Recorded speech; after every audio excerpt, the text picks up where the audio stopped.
एक समय की बात है। एक महात्मा बड़ी दूर से भ्रमण करते हुए जा रहे थे। बहुत समय से लगातार चल रहा हूँ और कोई गांव भी नहीं आ रहा है। गला बहुत सूख रहा है, परंतु यहाँ आसपास तो पानी का भी कोई साधन नहीं नजर आ रहा है। थोड़ा आगे चलता हूँ, शायद कुछ और मिल जाए। यह सोचकर महात्मा जी आगे बढ़ते हैं।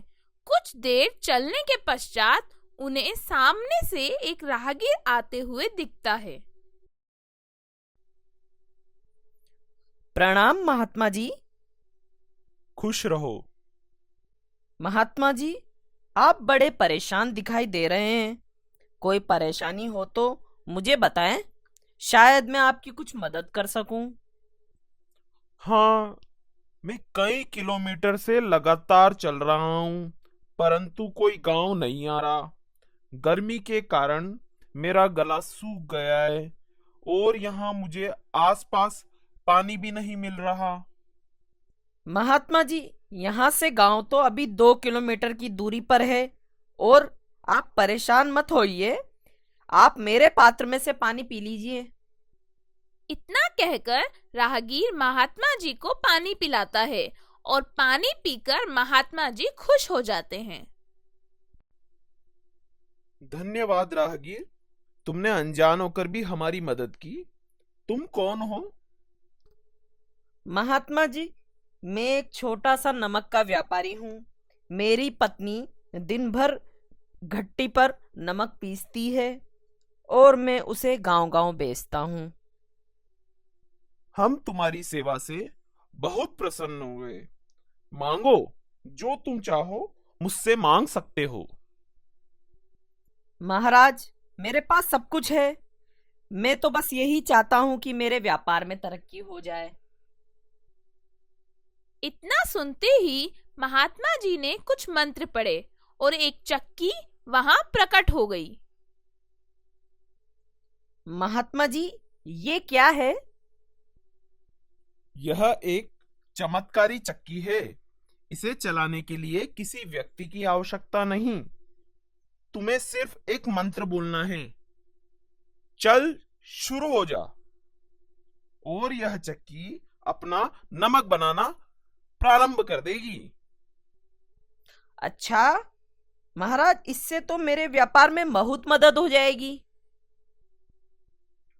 हाँ, परंतु ध्यान रहे, जब नमक बन जाए तो तुम्हें इसे बंद करने के लिए भी एक और मंत्र पढ़ना पड़ेगा कि इतना मेरे लिए काफी है, वरना यह चक्की नमक बनाना बंद नहीं करेगी।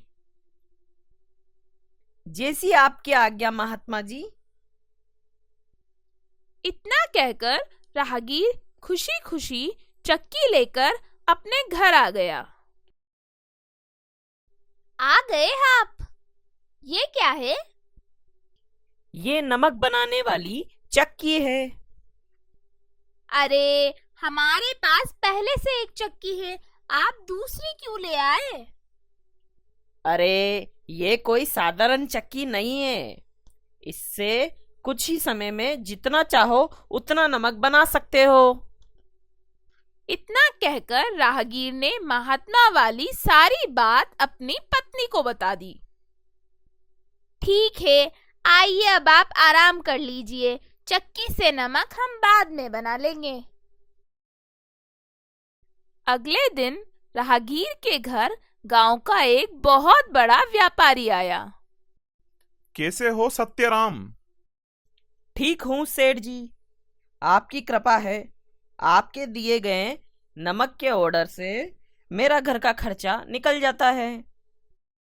हाँ, और इस बार मैं बड़ा ऑर्डर लाया हूँ, पूरे 50 बोरी का। बताओ, पूरा कर सकोगे क्या? हाँ हाँ सेठ जी, बिल्कुल। कब चाहिए आपको ऑर्डर? 5 दिन में। ठीक है सेठ जी, आप बिल्कुल चिंता मत कीजिए। 5 दिन में आपको आपका 50 बोरी नमक मिल जाएगा। अरे ये क्या किया आपने? 5 दिन में 50 बोरी नमक बनाने को कह दिया। हम दोनों दिन रात भी मेहनत करेंगे तो भी 5 दिन में 50 बोरी नमक नहीं बनने वाला। हाँ हाँ, मुझे पता है, लेकिन तुम शायद भूल रही हो, हमारे पास महात्मा जी की दी हुई चक्की है। हम उससे आसानी से बहुत सारा नमक बना सकते हैं। इतना कहकर सत्यराम ने चक्की के सामने कहा, चल शुरू हो जा। इतना कहते ही चक्की ने नमक बनाना शुरू कर दिया और देखते ही देखते चक्की ने कुछ समय में ही 50 बोरी नमक बनाकर तैयार कर दिया। फिर सत्यराम ने वापस कहा, बस मेरे लिए काफी है। इतना कहते ही चक्की ने नमक बनाना बंद कर दिया। अगले दिन, ये लीजिए सेठ जी, आपके नमक की 50 बोरे तैयार है। अरे वाह सत्यराम, तुमने तो समय से पहले ही नमक तैयार कर दिया। इस तरह धीरे धीरे समय बीतता गया और सत्यराम चक्की की सहायता से नमक बनाता रहा और एक मध्यम व्यापारी से एक समृद्ध व्यापारी बन गया। उसने गांव में एक दुकान खोल ली और वहां एक नौकर रखा, चंदन। चंदन दिखने में सीधा साधा परंतु बुद्धि से बहुत चालाक व्यक्ति था। वह हमेशा सत्यराम से पूछने की कोशिश करता कि वह इतने कम समय में इतना सारा नमक कैसे बना लेता है। सेठ जी, क्या बात है, कल ही तो धनीराम सेठ का इतना बड़ा ऑर्डर आया था और आज आपने वह पूरा भी कर दिया। हाँ चंदन, ये सब मेहनत का फल है।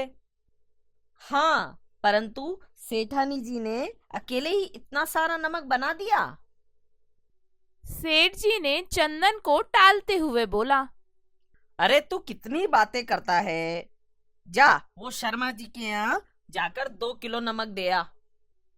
परंतु आज चंदन ने ठान लिया था कि वह कैसे भी पता लगा के रहेगा कि सेठ इतना जल्दी नमक कैसे बना लेता है। चंदन उस रात चुपचाप सत्यराम के घर के पीछे जाकर खड़ा हो जाता है और सत्यराम को जादुई चक्की से नमक बनाते हुए देख लेता है। मुझे पता ही था कुछ तो गड़बड़ है। अगर मैं इस जादुई चक्की को लेकर भाग जाऊं तो मैं भी जल्दी ही धनी सेठ बन जाऊंगा। यह सोचकर चंदन चुपचाप उस चक्की को लेकर भाग जाता है। चंदन चक्की को एक नाव में रखकर तालाब पार करके अपने घर जा रहा था कि अचानक उसके दिमाग में चक्की को चलाने का विचार आया। उसने तुरंत चक्की को चलाने का मंत्र बोला और चक्की ने नमक बनाना शुरू कर दिया। ये देखकर चंदन बहुत खुश हुआ और देखते ही देखते पूरी नाव नमक से भर गई। परंतु अब चंदन को चक्की बंद करने का मंत्र पता नहीं था।